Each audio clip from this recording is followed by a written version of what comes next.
अचानक पूरी दुनिया में लोग बिना किसी वजह के मरने लगते हैं। इलेक्ट्रॉनिक सिस्टम्स एक एक करके बंद होने लगते हैं और कुछ ही दिनों में पूरी धरती तबाही की कगार पर पहुंच जाती है। लेकिन जब वैज्ञानिक इसकी असली वजह पता लगाते हैं तो उनके होश उड़ जाते हैं, क्योंकि धरती का कोर पूरी तरह से रुक चुका था और अब सूरज की खतरनाक रेडिएशन सीधे धरती को जलाने वाली थी। इसका मतलब साफ था कि कुछ ही महीनों में पूरी दुनिया खत्म हो सकती थी। लेकिन सबसे चौंकाने वाली बात यह थी कि इसे रोकने का सिर्फ एक ही तरीका था। कुछ लोगों को सीधे धरती के अंदर जाकर उस कोर को फिर से चालू करना होगा और यह मिशन लगभग नामुमकिन था। लेकिन इस तबाही से कुछ समय पहले सब कुछ बिल्कुल सामान्य था। बोस्टन शहर में एक बिल्कुल आम सा दिन अचानक तब खौफनाक मंजर में बदल जाता है जब बिना किसी वजह के दर्जनों लोग एक साथ जमीन पर गिरकर मरने लगते हैं और जांच में पता चलता है कि उन सभी के दिल में लगे पेसमेकर रहस्यमयी तरीके से एक ही सेकंड में बंद हो गए थे। यह खौफनाक सिलसिला यही नहीं रुकता, बल्कि लंदन के ट्राफलगर स्क्वायर में हजारों कबूतर अचानक अपना रास्ता भटक जाते हैं और पागलों की तरह इमारतों और इंसानों से टकराकर जान देने लगते हैं, जैसे पूरी धरती का नेविगेशन सिस्टम ही तबाह हो गया हो। हद तो तब हो जाती है जब अंतरिक्ष से लौट रहा एक विशाल स्पेस शटल भी अपने रडार से भटककर लॉस एंजलिस शहर के बीचों बीच क्रैश लैंडिंग करने पर मजबूर हो जाता है। इन रहस्यमयी घटनाओं से घबराई हुई अमेरिकी सरकार और सेना तुरंत एक होशियार जियोफिजिसिस्ट डॉक्टर जोश कीच को जांच के लिए बुलाती है, जिन्हें शुरुआत में शक था कि यह किसी दुश्मन देश का नया इलेक्ट्रॉनिक हथियार हो सकता है। लेकिन जब डॉक्टर की सारे डेटा की गहराई से जांच करते हैं तो उनके पैरों तले जमीन खिसक जाती है, क्योंकि वो सेना को बताते हैं कि यह कोई हमला नहीं है, बल्कि धरती के ठीक बीचों बीच मौजूद उसका पिघला हुआ कोर किसी अज्ञात वजह से घूमना बंद कर चुका है। इसी कोर के रुकने की वजह से धरती को सूरज की जानलेवा रेडिएशन से बचाने वाली मैग्नेटिक फील्ड तेजी से खत्म हो रही थी, जिसका सीधा मतलब था कि अगर उस कोर को दोबारा चालू नहीं किया गया तो कुछ ही महीनों में पूरी धरती सूरज की भयंकर गर्मी से एक ओवन की तरह जलकर भस्म हो जाएगी। अब इस महाविनाश को रोकने का सिर्फ एक ही तरीका था, धरती के हजारों किलोमीटर नीचे जाकर उसके कोर में एक जबरदस्त परमाणु धमाका करना, ताकि वो फिर से घूमने लगे। लेकिन इतनी गहराई तक जाना किसी भी इंसान या मशीन के लिए बिल्कुल असंभव था, क्योंकि वहां का भयंकर तापमान और दबाव किसी भी चीज को पल भर में पिघलाकर राख कर सकता था। इस नामुमकिन काम को मुमकिन बनाने के लिए सरकार ब्रैज नाम के एक ऐसे सनकी लेकिन जीनियस वैज्ञानिक को ढूंढ निकालती है, जो पिछले 20 सालों से एक खास अल्ट्रासोनिक ड्रिलिंग तकनीक पर काम कर रहा था। अपनी तकनीक का खौफनाक डेमो देने के लिए ब्रैज एक विशाल पहाड़ पर अपनी लेजर टोप चलाता है, जो महज कुछ ही सेकंड में उस विशाल पहाड़ को चीरकर एक आर पार और एकदम चिकना छेद बना देती है। पल भर में पहाड़ का सीना चीरने वाली इस भयानक ताकत को देखकर वहां मौजूद सभी लोगों के होश उड़ जाते हैं। अब हर किसी को पूरा यकीन हो चुका था कि धरती के कोर तक पहुंचने का वो नामुमकिन रास्ता सिर्फ और सिर्फ यही मशीन बना सकती है। रास्ता तो मिल गया था, लेकिन जमीन के अंदर हजारों किलोमीटर गहराई की उस भयंकर आग और दबाव से कैसे बचेंगे? इसका जवाब देने के लिए ब्रैज अपना सबसे बड़ा आविष्कार पेश करता है, एक चमत्कारी टाइटेनियम अलॉय मटेरियल। अपनी बात साबित करने के लिए वो इस धातु से बने एक छोटे से बॉक्स में एक जिंदा सफेद चूहे को बंद करता है और सीधे उस पर अपनी सबसे विनाशकारी लेजर दाग देता है। उस लेजर की भयानक गर्मी से बॉक्स के ठीक नीचे रखी मोटी कंक्रीट और स्टील की दीवारें पल भर में पिघल जाती हैं, लेकिन बॉक्स को खरोंच तक नहीं आती और उसके अंदर बैठा चूहा बिल्कुल जिंदा और सुरक्षित था। दरअसल यह चमत्कारी मटेरियल न सिर्फ 10,000 डिग्री की गर्मी झेल सकता था, बल्कि बाहर के भयंकर दबाव और गर्मी को सोखकर शिप को और भी मजबूत बना सकता था। इस खौफनाक परीक्षण के बाद सरकार के आदेश से तुरंत उसी अल्ट्रासोनिक तकनीक और चमत्कारी धातु का इस्तेमाल करके वर्जिल नाम का एक बेहद एडवांस अंडरग्राउंड शिप बनाने का काम शुरू हो जाता है। इस खौफनाक सुसाइड मिशन के लिए दुनिया के सबसे बेहतरीन लोगों की एक टीम चुनी जाती है, जिसमें डॉक्टर कीज, उस शिप को बनाने वाला जीनियस वैज्ञानिक ब्रैज, एक न्यूक्लियर वेपन्स एक्सपर्ट और शुरुआत में स्पेस शटल को क्रैश होने से बचाने वाली जांबाज पायलट रेबेका और उसके कमांडर शामिल थे। इसके साथ ही दुनिया में तबाही की खबर फैलने से रोकने के लिए राइट नाम के एक बेहद खतरनाक हैकर को भी इस मिशन से जोड़ा जाता है, ताकि वो इंटरनेट पर कब्जा करके लोगों में पैनिक न फैलने दे। ये टीम दिन रात एक करके शिप को तैयार करने में लगी ही हुई थी कि तभी धरती के ऊपर एक और रूह कंपा देने वाली तबाही मच जाती है। धरती का सुरक्षा कवच यानी मैग्नेटिक फील्ड अब तेजी से फटने लगा था और इसका सबसे खौफनाक नजारा इटली के रोम शहर में देखने को मिलता है। रोम का साफ आसमान अचानक भयंकर काले और तूफानी बादलों से घिर जाता है, लेकिन आसमान से बारिश की जगह भयंकर ऊर्जा से भरी जानलेवा बिजलियां जमीन पर कहर बनकर टूटने लगती है। ये कोई आम बिजलियां नहीं थी, बल्कि इनमें इतनी ताकत थी कि वो पल भर में रोम की हजारों साल पुरानी ऐतिहासिक इमारतों और मशहूर कोलोसियम को बम की तरह उड़ाकर राख में बदल देती है। देखते ही देखते पूरा शहर एक जलते हुए नर्क में तब्दील हो जाता है और लाखों बेगुनाह लोग इस भयानक आसमानी कहर में मारे जाते हैं। रोम की इस खौफनाक तबाही को देखकर डॉक्टर कीज और उनकी टीम में दहशत फैल जाती है। अब उन्हें समझ आ चुका था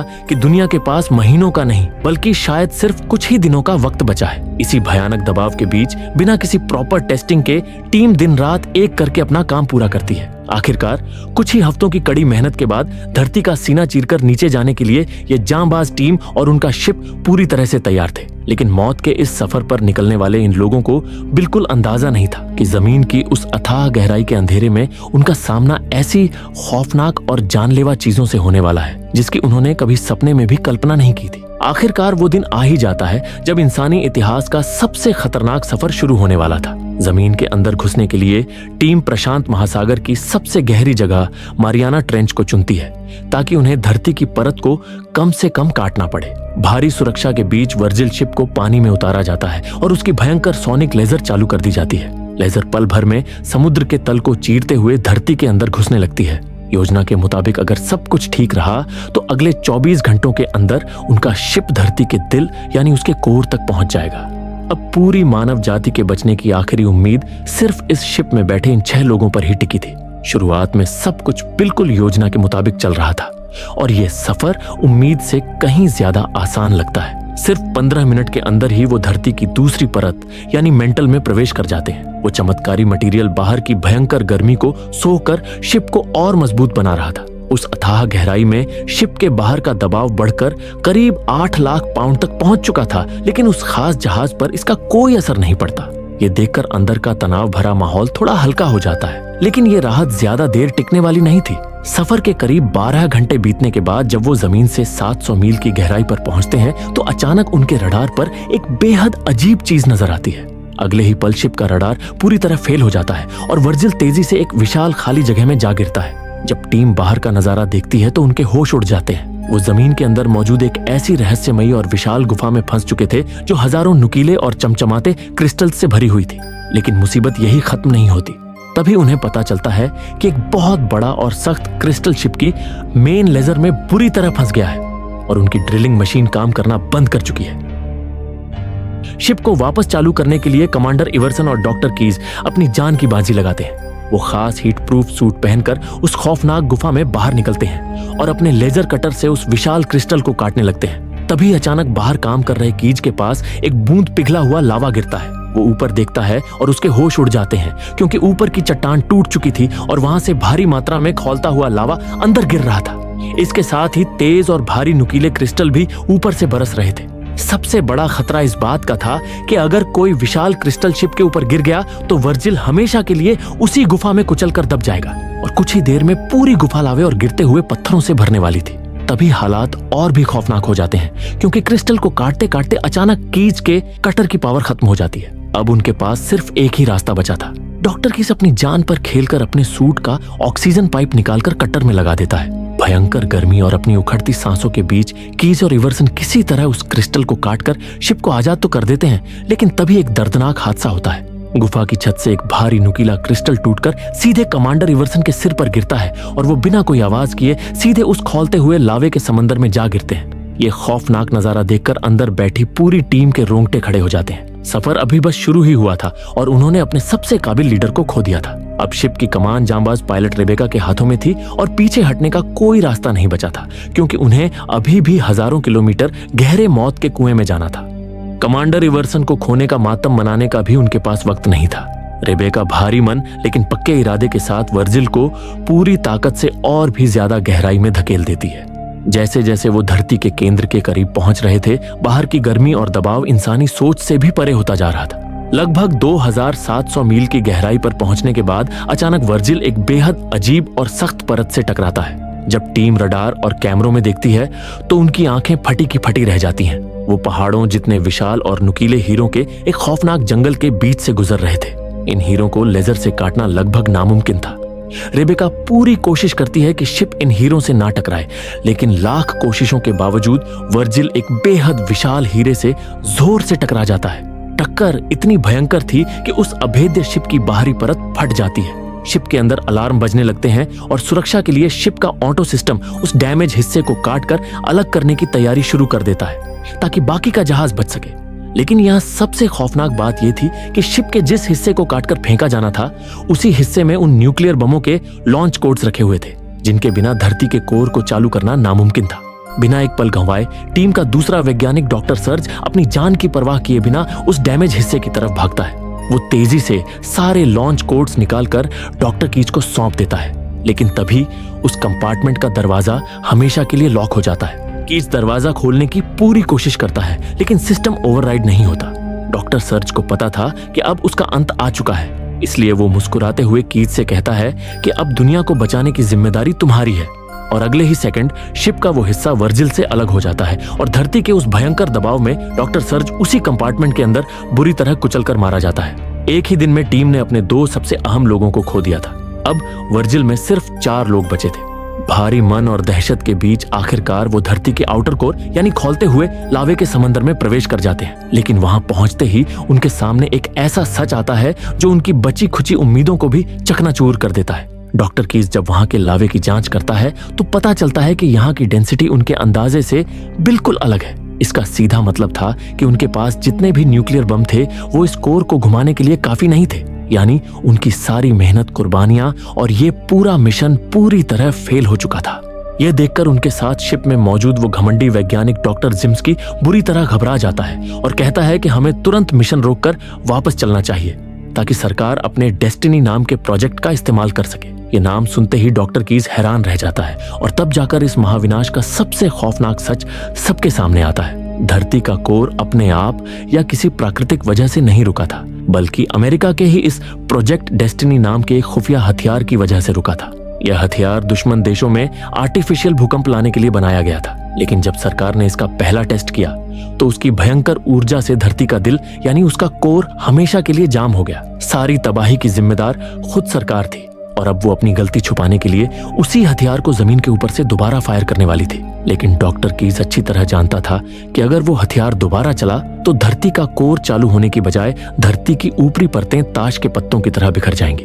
अब दुनिया को बचाने का सिर्फ एक ही रास्ता था। डॉक्टर कीज तुरंत जमीन के ऊपर मौजूद अपने हैकर साथी राइट से संपर्क करता है और उसे किसी भी कीमत पर अमेरिकी सेना के सिस्टम को हैक करके उस हथियार को रुकवाने का काम सौंपता है। इसके साथ ही वो खुद शिप के अंदर उन बचे हुए बमों के साथ एक ऐसा नया और नामुमकिन प्लान बनाता है जिसमें शिप के हर हिस्से को अलग अलग करके एक के बाद एक बम फोड़ने थे ताकि एक जबरदस्त चेन रिएक्शन बन सके। चेन रिएक्शन वाले इस प्लान में सबसे बड़ी मुसीबत यह थी कि जहाज को इस तरह अलग होने के लिए डिजाइन ही नहीं किया गया था और अब किसी को बाहर जाकर 9000 डिग्री की भयंकर गर्मी में अपने हाथों से वॉल्व खोलना होगा। ये एक पक्का सुसाइड मिशन था, लेकिन जहाज बनाने वाला ब्रैज खुद आगे आता है और अपनी जान की बाजी लगाकर उस खौलते हुए नरक में बाहर निकल जाता है। भयानक गर्मी से उसके औजार और जूते पिघलने लगते हैं, लेकिन वो हिम्मत नहीं हारता और अपनी आखिरी सांसों के साथ इंजन तक पहुंचकर वॉल्व खोल देता है। तड़प से बचने के लिए वो बेका से इंजन चालू करवाता है और अगले ही पल आग की भयंकर लपटों में जलकर राख हो जाता है। उसकी इस महान कुर्बानी के बाद कीज और जिम्स्की बमों के टाइमर सेट करते हैं और बेका एक एक करके उन हिस्सों को लावे में गिराने लगती है। इसी बीच जमीन के ऊपर हैकर राइट अपनी जान पर खेलकर अमेरिकी सरकार के उस विनाशकारी हथियार को हैक करके रोक देता है, जिससे टीम को थोड़ा वक्त मिल जाता है। इधर 3 बम कामयाबी से गिरा दिए जाते हैं, लेकिन तभी जिम्स्की को पता चलता है कि आखिरी बम की ताकत कम है, जिससे पूरा मिशन फेल हो जाएगा। तभी अचानक लावे की एक भयंकर लहर जहाज से टकराती है और उस झटके से एक भारी न्यूक्लियर बम खिसक कर कीज के ऊपर गिर जाता है। जिम्स्की पूरी ताकत से उसे निकालने की कोशिश करता है, लेकिन बम टस से मस नहीं होता। मौत को सामने देखकर कीज जिम्स्की से कहता है कि वो उसे छोड़कर चला जाए, लेकिन तभी जहाज को सही रास्ते पर लाने के लिए बेका अचानक स्पीड बढ़ा देती है। इस जोरदार झटके से कीज तो उस बम के नीचे से आजाद हो जाता है, लेकिन वो बम लुढ़कते हुए सीधे जिम्स्की के पैरों पर गिरकर उसे जकड़ लेता है। अब दरवाजा बंद होने में सिर्फ 5 सेकंड बचे थे और हालात को समझते हुए जिम्स्की अपना सारा घमंड भूलकर कीज को जोरदार धक्का देकर उस हिस्से से बाहर निकाल देता है। अगले ही पल जहाज का वो हिस्सा अलग हो जाता है और जिम्स्की उस बम के साथ हमेशा के लिए धरती के खौलते हुए कोर में समा जाता है। जिम्स्की की दर्दनाक मौत के बाद अब उस जहाज में सिर्फ डॉक्टर कीज और पायलट रेबेका ही बचे थे और उनके पास आखिरी धमाका करने के लिए कुछ ही मिनट का समय था। कीज अच्छी तरह जानता था कि आखिरी बम की ताकत कम है, इसलिए वो इसे ज्यादा ताकतवर बनाने के लिए पूरे जहाज की पावर बंद कर देता है, जिससे जहाज वहीं रुक जाता है। वो इंजन के न्यूक्लियर रिएक्टर को निकालकर उसे बम के साथ जोड़ देता है, जिसका सीधा मतलब था कि अब उनके पास वापस लौटने की कोई ताकत नहीं बचेगी। अपने जलते हुए हाथों की परवाह किए बिना वो ये काम पूरा करके मुख्य केबिन में लौट आता है और आखिरी बम को बाहर लावे में छोड़ दिया जाता है। लेकिन अब जहाज पूरी तरह बेकार हो चुका था, इसीलिए वो दोनों हार मानकर शांत लेट जाते हैं और ऑक्सीजन खत्म होने का इंतजार करने लगते हैं। तभी पहले बम का टाइमर खत्म होता है। धमाका होते ही कीज को अचानक ब्रैज के बनाए हुए उस चमत्कारी मटेरियल की याद आती है और उसे एहसास होता है कि अगर वो जहाज के बाहरी हिस्से की तारों को मेन सिस्टम से जोड़ दे तो वो बाहर की भीषण गर्मी को खींचकर सोलर पैनल की तरह फिर से पावर बना सकता है। दोनों तुरंत सावधानी से तारों को जोड़ने के काम में लग जाते हैं और इसी दौरान बाकी बम भी एक एक करके फटने लगते हैं, जिससे चमत्कारिक रूप से जहाज में दोबारा जान आ जाती है। वहीं दूसरी तरफ जब उनका आखिरी बम फटता है तो उसकी भयंकर ताकत से पृथ्वी के कोर में जबरदस्त हलचल शुरू हो जाती है और पिघली हुई धातु अपनी पूरी रफ्तार से फिर से घूमने लगती है। धरती का कोर फिर से जिंदा हो चुका था और रेबेका तुरंत जहाज को ऊपर की तरफ मोड़ देती है। तभी नीचे से एक जबरदस्त शॉकवेव उन्हें धकेलती है और उनका जहाज उसी रास्ते से किसी रॉकेट की तरह तेजी से ऊपर उठने लगता है। उधर जमीन पर कंट्रोल रूम की स्क्रीन्स पर साफ दिखने लगता है कि कोर फिर से घूमने लगा है और धरती का मैग्नेटिक फील्ड नॉर्मल हो रहा है, जिसका मतलब था कि पूरी मानव जाति बच गई थी। करीब 4 घंटे के इस खौफनाक सफर के बाद उनका जहाज समुद्र के तल में मौजूद एक ज्वालामुखी के रास्ते बाहर निकलता है, जहां गहरे पानी की ठंडक से जहाज तुरंत ठंडा तो हो जाता है, लेकिन उसकी पावर फिर से खत्म हो जाती है और कंट्रोल रूम से उनका संपर्क पूरी तरह टूट जाता है। लेकिन शुक्र था कि कंट्रोल रूम ने आखिरी सेकंड में उनकी लोकेशन ट्रैक कर ली थी, जिसके बाद तुरंत नेवी की रेस्क्यू टीम को वहां भेजा जाता है। घंटों खोजने के बाद भी रडार पर जहाज का कोई पता नहीं चलता और सिर्फ व्हेल्स की अजीब आवाजें सुनाई देती हैं। जब जनरल हार मानने ही वाला होता है तभी हैकर राइट को समझ आ जाता है कि कीज ने जहाज के अल्ट्रासोनिक सिस्टम का इस्तेमाल करके उन विशाल व्हेल्स को अपनी तरफ बुलाया है ताकि वो उनके जरिए अपना सिग्नल भेज सके। उन व्हेल्स के झुंड का पीछा करते हुए आखिरकार रेस्क्यू टीम जहाज तक पहुंच जाती है और कीज और रेबेका दोनों को जिंदा बाहर निकाल लिया जाता है। इस तरह इंसान और पृथ्वी के रिश्ते को एक नया मतलब देकर यह सुसाइड मिशन मानव जाति को हमेशा के लिए बचा लेता है। अगर आपको यह कहानी पसंद आई हो तो लाइक करना ना भूलें और ऐसे ही थ्रिलिंग एक्सप्लेनेशन देखने के लिए मूवीवर्स थ्रिलर को सब्सक्राइब करें। मिलते हैं अगली वीडियो में, तब तक के लिए कीप वॉचिंग मूवीवर्स।